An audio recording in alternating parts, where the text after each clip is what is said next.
Hello दोस्त, नमस्कार। मैं सत्यनारायण आपके दोस्त अपने यूट्यूब चैनल सुपर 30 के बैनर तले आपका वेलकम करता हूं, स्वागत करता हूं। आप सब, मैं आशा करता हूं आप सभी अच्छे होंगे। ईश्वर आपकी स्वास्थ्य अच्छे रखे। आइए, जो व्यक्ति इंडियन नेवी में जाना चाहता है उसके लिए खुशखबरी, और इंडियन नेवी ने वैकेंसी निकाली है और वहाँ पर आप फॉर्म अप्लाई कर सकते हैं। उसकी एक एक जानकारी इस वीडियो के द्वारा बताई जाएगी, और इस वीडियो को ज़्यादा से ज़्यादा शेयर कीजिए ताकि उन लोगों के पास पहुँच पाए जो इंडियन नेवी की बहुत दिनों से इंतज़ार कर रहे हैं और इंडियन नेवी में उनका जाना लक्ष्य है, सपना है। उनके सपने को पूरा होने में आप उनका योगदान कर सकते हैं और इस वीडियो के माध्यम से उनके सपनों को पूरा करने में भी योगदान कर सकते हैं। आइए शुरू करते हैं video. The Indian navy short service commission officers SSC 2024 के द्वारा ये नोटिफिकेशन जारी की गई है। अब जो है आवेदन का स्टार्ट यानी 14/9/2024 से आवेदन शुरू हो जाएगा, आप भर सकते हैं। अंतिम तिथि जो है 29/9/2024, यानी इसमें ज़्यादा टाइमिंग नहीं है। ज़्यादा टाइमिंग न होने के कारण आप इस फॉर्म को जल्दी से जल्दी भर लेंगे तो आपके लिए बेहतर होगा। परीक्षा तिथि एज पर शेड्यूल, यानी जैसे वो शेड्यूल फॉर्म कंप्लीट होगा वहाँ से शेड्यूल जारी करा जाएगा और वहाँ पर आप उसके तहत परीक्षा की तिथि आएगी और एग्ज़ाम से पहले आपको एडमिट कार्ड आएगा, आप एग्ज़ाम दीजिएगा। आवेदन शुल्क सभी के लिए 0 है। देखिए, यहाँ पर स्पष्ट रूप में भारतीय नौसेना जो है प्रवेश जून 2024 के लिए कोई भी आवेदन शुल्क नहीं ले रही है। जैसा कि हम लोग जानते हैं कि बहुत सारे लोग ऐसा बोलते हैं कि इसमें इतना चार्ज लगेगा, ऐसा होगा, जो भी चीज़ें होगी, लेकिन स्पष्ट रूप में फॉर्म के अंदर नौसेना के द्वारा ये लिखा गया है कि कोई भी शुल्क नहीं लगेगा। तो आप सावधान रहिएगा कि कोई भी व्यक्ति कहे कि पैसा शुल्क लग रहा है तो कोई भी शुल्क नहीं लगता है। आइए जानते हैं रिक्तियों का विवरण। जनरल सर्विस यानी GS-X, इसके लिए 56 पोस्ट निकाले गए हैं और इसके लिए योग्यता क्या चाहिए? इसके लिए आपके पास BE या BTech किसी भी स्ट्रीम से 60% अंक के साथ आपके पास योग्यता होनी चाहिए, तभी आप इस पोस्ट के लिए अप्लाई कर सकते हैं। एयर ट्रैफिक कंट्रोल ATC की यानी 20 पोस्ट इससे निकाले गए हैं, जिसमें BE BTech में 60% होने चाहिए और 10th और 12th के अंदर इंग्लिश का जो मार्क्स होना चाहिए वो मिनिमम 60% होना चाहिए, तभी जाकर इस फॉर्म के इसके लिए आप फॉर्म भर सकते हैं। Novel air operation officer NAOO, इसके लिए 21 पोस्ट है। BE BTech 60% अंक होना चाहिए और इंग्लिश 10th और 12th में इंग्लिश में 60% से कम अंक नहीं होना चाहिए। उसके बाद पायलट के लिए 24 पोस्ट, इसके लिए BE BTech में 60% अंक और 10th और 12th में भी इनके लिए 60% अंक कंपलसरी है। उसके बाद लॉजिस्टिक्स के लिए 20 पोस्ट हैं, इनके लिए भी आपको BE BTech में 60% एनी स्ट्रीम्स, उसमें 10वीं और 12वीं में आपको 60% अंक कंपलसरी है। उसके बाद शिक्षा शाखा, इसके लिए 7 पोस्ट हैं और इसके लिए आपको MSc की डिग्री होनी चाहिए और 60% अंक होने चाहिए। जैसे MSc फिजिक्स केमिस्ट्री बायो या मैथ, फिजिक्स केमिस्ट्री मैथ होनी चाहिए और 60% अंक होने चाहिए, तभी आप इस फॉर्म को अप्लाई कर सकते हैं। शिक्षा प्रबंधन 8 पोस्ट है, इसके लिए BE BTech और 60% अंक के साथ और MBA MCA MSc 60% अंक से। यानी कि बीई या बीटेक किए हैं तो उसमें भी 60% अंक, एमबीए किए हैं, एमसीए किए हैं, एमएससी किए हैं, उसमें भी 60% अंक होना चाहिए। उसके बाद सामान्य सेवा इंजीनियरिंग शाखा, इसके लिए 36 पोस्ट है। बीई और बीटेक के लिए 60% अंक होना चाहिए। और सामान्य सेवा इलेक्ट्रिकल शाखा, इसके लिए 42 पोस्ट है। बीई बीटेक 60% अंक होना चाहिए, तभी आप इस फॉर्म को अप्लाई कर सकते हैं। नौसेना निर्माणकर्ता, देखिए इसके बारे में पोस्ट जानकारी नहीं दी गई है। वो डिसाइड करेंगे कि कितने लोगों की सिलेक्शन वहाँ पर होगी।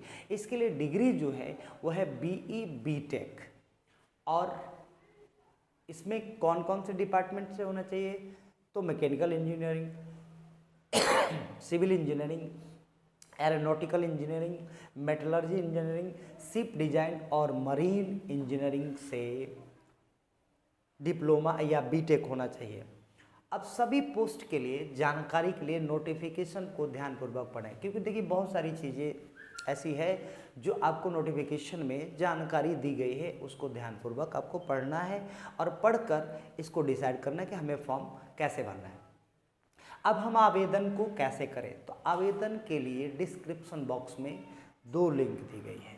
पहला, सबसे पहले लिंक डिस्क्रिप्शन में दिया गया है जॉब नोटिफिकेशन, उसको क्लिक करना है। और क्लिक करने के बाद पहले जॉब नोटिफिकेशन की एक एक चीज़ों को बारीकी से समझना है और बारीकी से समझकर उन सभी पैरामीटर को फॉलो करना है। और पैरामीटर को फॉलो करके ध्यान से पढ़कर और जानकारी प्राप्त करके दूसरे लिंक पर क्लिक करना है, अप्लाई लिंक। और अप्लाई लिंक पर क्लिक जैसे करेंगे तो फॉर्म ओपन हो जाएगा और फॉर्म को जो जो गाइडलाइंस दिए गए हैं, जो जो डॉक्यूमेंट मांग रहे हैं, उस डॉक्यूमेंट को लेके बैठें और फॉर्म को भरें। और फॉर्म को भरने के बाद सबमिट बटन क्लिक करें। सबमिट बटन क्लिक करने के बाद उसका जो एक प्रिंट कॉपी निकाल लें और प्रिंट कॉपी निकालने के बाद जो फ्यूचर में काम आए।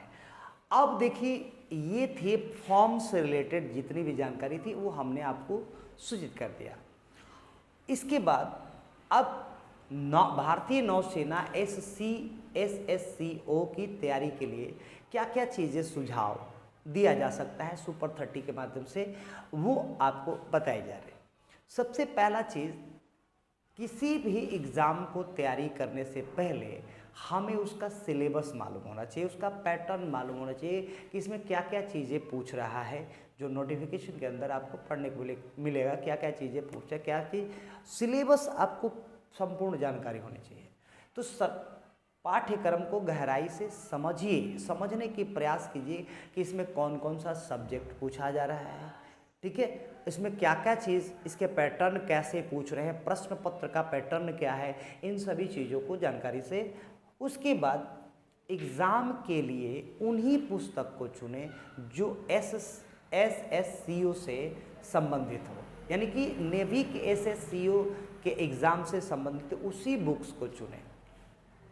मॉक टेस्ट का हिस्सा लें, यानी अपनी तैयारी की जानकारी लेनी है कि हमने कितना तैयारी किया है, तो मॉक टेस्ट को जरूर, मॉक टेस्ट का हिस्सा बने। किसी भी ऑर्गेनाइजेशन का मॉक टेस्ट होता है उसमें हिस्सा लें और पिछले साल का जो प्रश्न पत्र है उसको हल करें उसके बाद करेंट अफेयर्स पर सबसे ज़्यादा फोकस करें, क्योंकि देखिए करेंट अफेयर्स से ज़्यादा क्वेश्चन इस पर आई थिंक आते हैं, तो इसलिए करेंट अफेयर्स पर ज़्यादा ध्यान दें। देखिए फिर लास्ट बार हम बताते हैं कि अपने स्वास्थ्य का ध्यान रखें, क्योंकि देखिए अपने स्वास्थ्य का अगर ध्यान नहीं रखेंगे तो फिर ये सारा चीज़ बेकार है। मान लीजिए एग्ज़ाम के समय ही आपका तबीयत खराब हो गया तो फिर आप कैसे एग्ज़ाम, तो इसलिए अपने स्वास्थ्य का सबसे ज़्यादा ध्यान रखें, क्योंकि पहला सुख ही स्वास्थ्य है, दूसरे बाद माया मोह माया जो कुछ भी है वो स्वास्थ्य के बाद है। तो स्वास्थ्य ही नहीं सही रहेगा तो फिर कोई भी चीज़ आपका काम नहीं आएगा, ठीक है। जैसे एग्जाम्पल के लिए किसी इंसान के पास बहुत अथाह पैसा है और रसगुल्ला रखा हुआ है और उसको डायबिटीज़ है, खाने का मन भी अंदर से है कि भाई हमें खाना है रसगुल्ला, और डायबिटीज है, खा नहीं पा रहे हैं। बताइए उस स्वास्थ्य का क्या काम, पैसा का क्या काम, रसगुल्ले का रखने का क्या दायित्व बनता। तो इसलिए अपने स्वास्थ्य का ध्यान रखें, क्योंकि स्वस्थ है तो सब कुछ है। समय सारणी पर बल दें। देखिए हर चीज़ का पढ़ने का एक नियम होता है, एक तरीका होता है, उस तरीके को अपनाएं कि हम अपने कंफर्टेबल, अपने टाइम के अनुसार कि आप कब टाइम दे सकते हैं, कैसे दे सकते हैं, इन सब चीज़ का रूटीन बनाकर आप इसको पढ़ाई कीजिए। और पढ़ाई करने के बाद अपने रेगुलर रिवीजन पर ध्यान दीजिए। हर 7वें दिन पर जो आपने पढ़ा है उसको रिवीजन कीजिए, हर 7वें दिन पर रिवीजन कीजिए, हर 7वें दिन पर रिवीजन कीजिए, हर 7वें दिन पर। क्योंकि जैसे जैसे रिवीजन करेंगे तो वो रिवीजन करने में टाइम आपको नहीं देना पड़ेगा ज़्यादा। रिवीजन से क्या होगा, आपका टाइम घटते जाएगा, घटते जाएगा, घटते जाएगा, और एक समय ऐसा आएगा कि रिवीजन केवल देख लेंगे, आपको पूरा टॉपिक क्लियर हो जाएगा। तो ये वीडियो जो है ज़्यादा से ज़्यादा उन लोगों के पास शेयर करें जो नेवी में जाना चाहते हैं और उनके लाइफ में एक बदलाव आप कर सकते हैं, उनके चेहरे पर मुस्कान ला सकते हैं इस वीडियो को शेयर करके। और इससे रिलेटेड और वीडियो आए और जॉब नोटिफिकेशन से रिलेटेड आप जानकारी चाहते हैं तो हमारे वीडियो को सब्सक्राइब कीजिए, चैनल को सब्सक्राइब कीजिए, लाइक कीजिए और शेयर कीजिए और हमसे जुड़िए, ताकि हर नॉलेज से आप समय से पहले अपडेट रहें नोटिफिकेशन के द्वारा। बहुत बहुत धन्यवाद।